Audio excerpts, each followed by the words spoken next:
Now live from inside the Ocean Casino Resort Studio, here's Mike Gill. Every conversation that I've had with Jalen Hurts since probably the beginning of the offseason has been about one thing: leadership. He asks questions about how did this guy lead. He always talks about the small things. And for someone who is hyper-focused, not on how well I play, not on my accolades, but how I lead this team the best, that's the sort of quarterback I want. And I do believe they have an opportunity to get back to the Super Bowl. Ryan Clark said that. You know, one thing about Jalen Hurts is he is not the most engaging guy. I don't know what that does in terms of his popularity or what that even means. But he's not the most forthcoming guy. But what I want to know from John McMullen, who's going to join us from Birds 365, Sports Illustrated, on this Friday edition of the Sports Bash. John, are you noticing, do you feel and see a different Jalen Hurts today than the one a couple of weeks ago, training camp? Is this a different Jalen Hurts, or is this just the same guy, same as he ever was? The standard is the standard. Same guy, man. That's who he is. Good times, bad times, indifference. He's always been that way, really. Going back to, his first year as a starter, going back to signing the contract. And at the time, Jeffrey Lurie called him the most mature 25-year-old he's ever met. Now he's 26. Yeah, he's the same guy. That's why, this I don't know who said that about Jalen. I didn't hear you say who the clip was of, but I mean, from other people who've been talking about him, 2 weeks ago, 3 weeks ago, during the bye when they were struggling, to now, it's the same guy. I mean, they're just executing better. They're just playing better. Right, like you don't see, like they say, like, hey, maybe he let his guard down. He has more joy. He seems like something's changed. Nope, just the same guy that he was in August when he got back to training camp. Yeah, he's the same guy. I always think he finds joy. He's much more, engaging with his teammates than he is. He's got, a public persona, and then he's got one behind the scenes. He starts every practice dancing with Kenny Gainwell. I mean, he shows his personality to his teammates. So that's just his public persona, and that's what he wants people to see. And he learned from Nick Saban, who I found it interesting. I found out from the Alabama guys coming to Philadelphia, he actually had a sort of a class to teach the guys how to deal with the media at Alabama. So a lot of them are structured the same way. And he tries to limit, as they call it, rat poison. I think that's a little bit overstated, but what he's really talking about. And you saw some of the clips with Nick Sirianni. He said not only block out the negative stuff, but he also said block out the praise. Same thing can happen in a different way. Now everybody's telling them how great they are after, 3 weeks ago telling them how bad they are. So, he's one of those guys who does a good job of blocking it all out as much as possible. Yeah, I know that, Jalen, the weird part is, like, he's played well and he's made some big plays and everything, yet they're not asking him to throw. And I know, well, they have the lead, but these games have, the Giant game, not so much, but, and I guess the perception, well, they don't want him to throw all that much. They're not asking him to do all that much. They're leaning on other guys. But isn't that really what this offense should be? Him leaning on the others, and that's the best version of this offense? Well, I've tried to go about this in like a million different ways. I'm going to try to go about it this way now. That's what every offense should be. That's what every offense wants to be every week. You want to get the lead, you want to play from the lead, and you want to close the game. So I think it's, it's circumstance more than, correlation more than causation. If you look at every successful team, they go about it the same way, even though the game has changed dramatically. If you got a 2-score lead in the fourth quarter, you're going to run the football to drain time off the clock. That's the one thing in professional football that will never change. Never. Right. And do they always want to play like that? Yes. Is that realistic? No. That's why you have to be good at these other things, because you want to be able to come back from 10 points down. You want to be able to go the length of the field in a minute with no timeouts, if possible. The best teams can do all of that.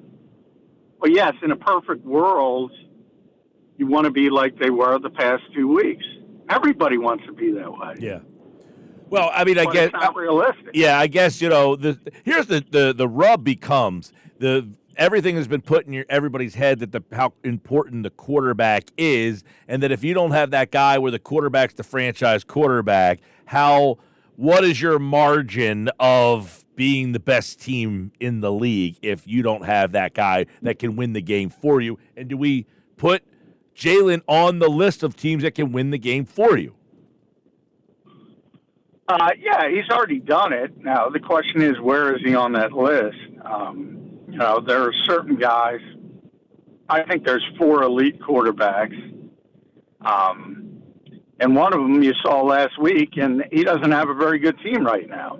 So a lot of people will say, well, he's not elite. Yeah, he is. But I think also one of the dumbest arguments are, well, Jalen Hurts is good because of his supporting cast. Or, insert name is good because of the supporting cast.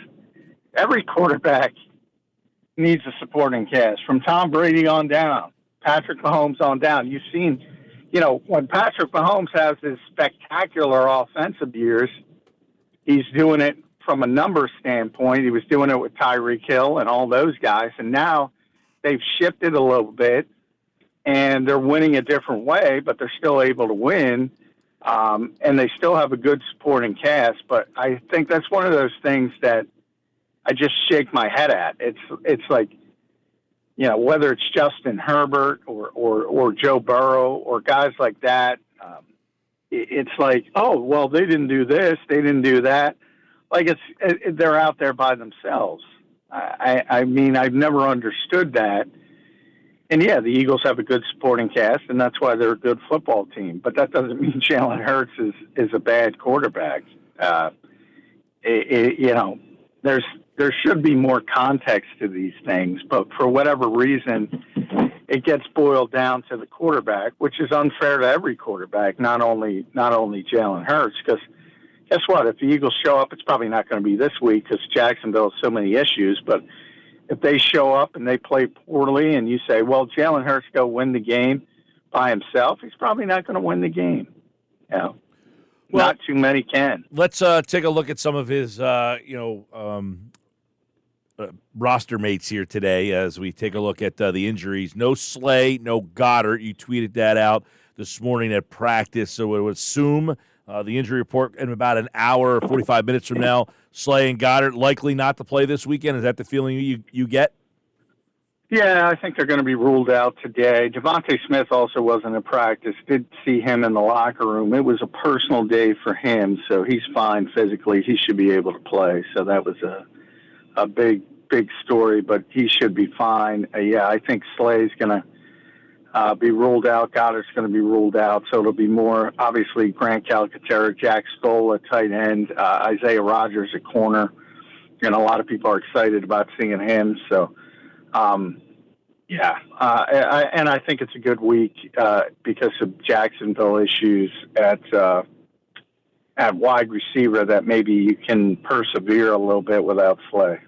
Yeah, you take a look at the possibility of Slay. I guess that would be an Isaiah Rodgers. He's the starter out there. If Slay goes down, we already know what's going on at tight end there with the injury situations. I wonder, like, a lot of people talk about a trap game and that kind of stuff, but is this like a must-win game? And I say it like this, John. You're 5-2, and if you win this game, you're 6-2. The schedule coming up, while Dallas is not great, I mean, it's a division game, Washington, there's not a lot of games left other than Carolina where you're in like, hey, this is a game where we're clearly the better team. You lose a game like this, every game becomes almost a coin flip type of game. Yeah, I want to call it a must-win game, but it would be tremendous. You get my mind. You get where I'm kind of going with that. Why this game has become. It feels like this game just feels like a fait accompli. They're going to beat this team, but it's the NFL, but it is an important game for them to try to have to get another win because there's not a lot of gimmies left. No, especially you want to go where the Eagles want to go, which is maybe even the number 1 seed, which is probably unrealistic, but there's no reason it can't. I mean, Detroit's got a half-game lead, so there's no reason why they couldn't be in that type of position. Detroit could lose to Green Bay this week, so they think of themselves as a Super Bowl contender. I'm not there yet. I think they're obviously a legitimate playoff team. How many teams do you put in that category, though? In the NFC, Detroit and Green Bay probably ahead of them. And I know they beat Green Bay, but I think Green Bay is a better football team. And then they're in the conversation. Now, San Francisco scares me a little bit because they're going to get Christian McCaffrey back. And I think that changes their whole sort of structure there. And even though they lost Brandon Ayuk, I think they'll be fine. And certainly they have a bad division, so they could afford these struggles early. And they're going to win that division pretty easily. And they could be a problem come playoff time. But I think, to me, Detroit's clearly number 1. And then everybody else is in the same box. I personally put Green Bay ahead of them, but I get why other people wouldn't. So they're in that conversation. Yeah, listen, I kind of tend to agree with what you're saying. The Green Bay thing is very tricky. They did beat them on a neutral site. I can agree with you that if they played now, Green Bay just seems more fluid for whatever reason. And that's with the fact that their quarterback's been in and out of the lineup. I guess that shows you how good that team is.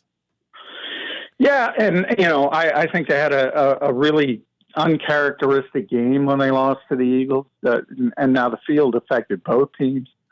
So I'm not talking about that, but just there were so many wide open throws that Jordan Love missed and Wicks dropped 3 passes. Like, that stuff's not going to happen. You can't count on that.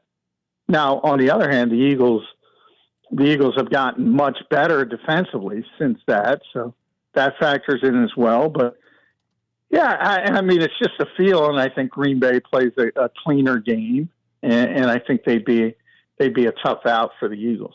I think when you also look at that NFC field, you mentioned San Francisco. They're going to be interesting because their record might keep them in the middle of the pack. That might really make the playoffs an interesting field with them possibly in a 4 position, right? I mean, they could possibly be that 4th division champion, or let's say that the Cardinals are for real and they end up being a wild card team. They could be playing from the middle of the field. Yeah, they probably are, and I think nobody's going to want to play. Exactly. Yeah, nobody's going to want to play San Francisco. Yep. So, I always go back to, it was 2018, the year after the Super Bowl. So, the double doink year, I believe that's correct. But yep, we were just talking about this the other day. When the Eagles played the Bears out in Chicago, and the Bears had a chance to rest all their starters in Week 18 against Minnesota.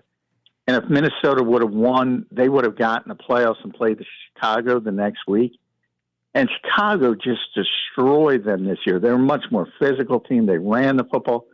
The Vikings middle linebacker was Eric Wilson. Remember him? Eagles fame.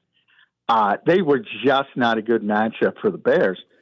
But the Bears, for whatever reason, wanted to roll over them in Week 18, and they did. And they played the Eagles. It was a much worse matchup for them, and it showed out. They could have won the game. It was very close, obviously, but sure.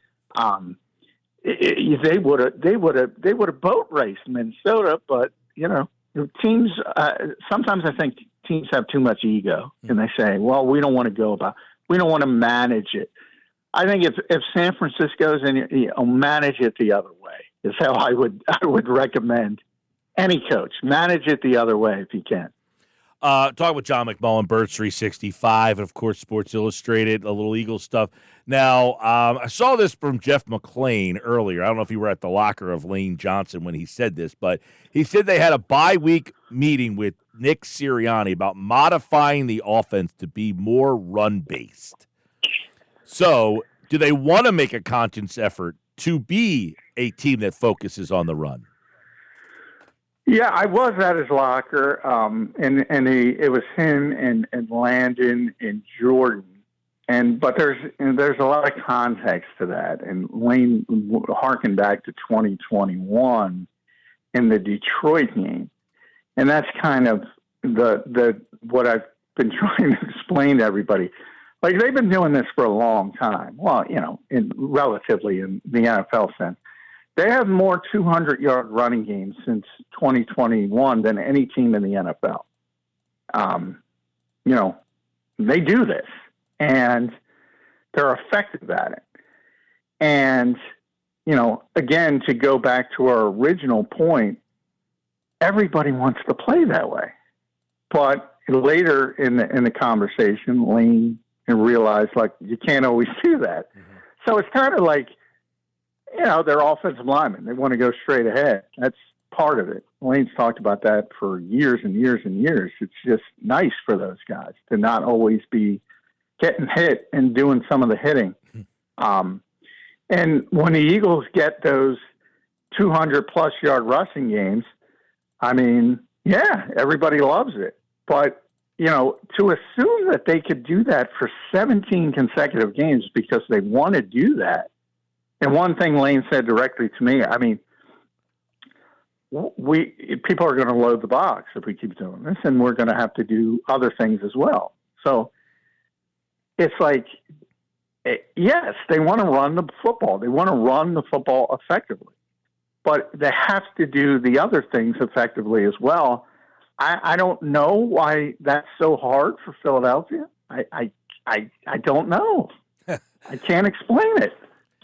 All right. Well, people like to run the ball. You know that, right? Yeah, but when it's like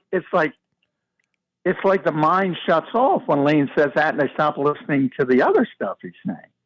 Like, well, if they load the box, we're going to have to change. We're going to have to adjust. Yeah, I think common sense. I think one of the unique things about this team that they have the ability. We're going to talk to Michael DeRocco after you in Jacksonville. You ask him the question, what does Jacksonville focus on with this offense? And most answers every week are, I don't know, because they have that many options. So to be just one thing is not what you should yearn for regardless.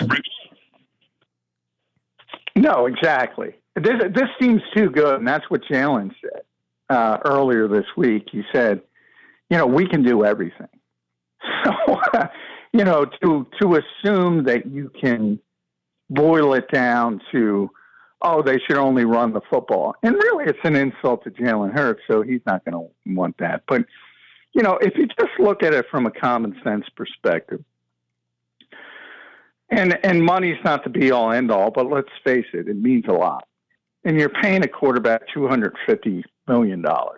And you're paying receivers outrageous amounts of money, and you want to turn them in the block. It's just not realistic. Yeah, it's just not realistic. Nor do you want it to be, because I wish people can. Nick Sirianni does an off the record with the beat reporters every Friday. If you could hear the way this team speaks about A.J. Brown, to take that piece out of your offense, it's just insanity. It's insanity. Yo, no doubt. Listen, that's the hard part I always talk about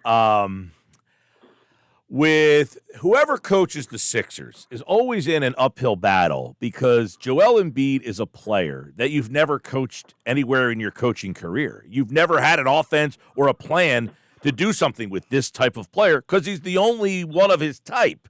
So it takes you a little while to figure out what to do and how you want to utilize this guy because, quite frankly, who has a style of offense for that particular player in their coaching background? That's kind of what A.J. Brown almost feels like. How many receivers are that big, that physical, that good that you could say this is what – and then you have Smith and Barkley to also have to figure out how to throw into the mix as well. Yeah, it's amazing. One of the things is, you're generally, if you're a good coach, you're game planning with a lot of honesty, and there's certain matchups that you don't like, and one of them last week, was Fred Johnson against Trey Hendrickson. So they max protected a lot more than they typically do to try to help Fred Johnson, and Fred, to his credit, played a great game, but they helped him more than they're going to help Jordan Mailata on a typical week, who was basically left alone. And that makes sense to, I think, most people. With AJ, they don't care. They don't care. All right. They do not care. They could be the best cornerback in the NFL. They do not care. Well, they think they're winning that match. I was going to say, and they should, and they should. I hope that the mindset becomes, this is what we do. You try to stop us. I hate hey, this is what they're good at. No, this is what we're good at. You figure out how to stop us. Well, that's Detroit. Yeah, that's Detroit. Detroit plays with a cockiness right now, and that comes from, I think, the personality of the coach is his cockiness of he truly thinks that we're tougher, meaner, better, stronger, faster than you are. Whether they are or not, he believes it, and now they believe it. Yeah, he believes it. He's right. They are, and they can beat you multiple ways. And that's one of the things it's interesting because they won 52-14 last week. I believe that was the score. And they threw it for 94 yards. 94 yards. And somehow they scored 52 points. So, of course, you get and this happened yesterday, mind you, when Jared Goff, literally the day, was named the NFC Offensive Player of the Month, saying, oh, they do this all the time. Literally on the day, again, I'll repeat that, Jared Goff was named the NFC Offensive Player of the Month. They throw the ball pretty well, typically. Well, we didn't talk much about... They got a big lead, and they're just trying to get out. We didn't talk much about Jacksonville, but any path to victories here? Or is this, one of the because Jacksonville's their defense is terrible, but man, they thought they were going to be good. They thought this was supposed to be a good team. Yeah, Shad Khan called it the most talented team in Jacksonville history before the season. So it's been a great disappointment, and part of the reason is injuries.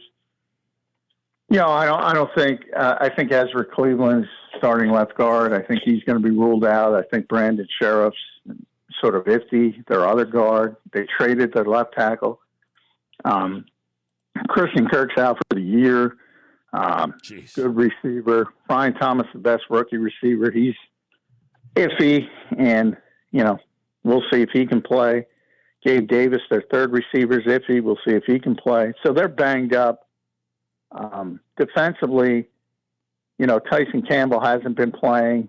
He's probably going to shadow AJ. So he's back. The Eagles are concerned about their edge rushers, Josh Hines Allen now, and Trayvon Walker. They're very concerned about them. Very talented players, but it just, it just hasn't clicked for them. And they're so banged up, you can't imagine it. The only pass I would say is a, terrible turnover day from the Eagles. And I'm talking -3, -4 type game. And they've been haven't turned it over in 3 straight. Yeah, and with ball security. And you could afford one here and there. They're not going to be perfect for the rest of the season. But as long as you don't have that kind of drastic minus in that category, I don't see how Jacksonville can hold up.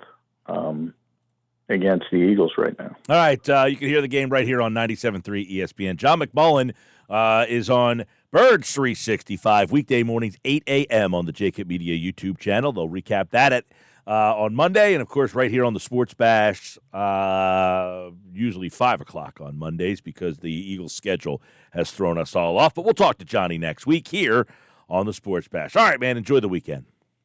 All right, thanks, Mike. All right, there he is. John McMullen, everybody. Sports Bash Live, 97.3 ESPN.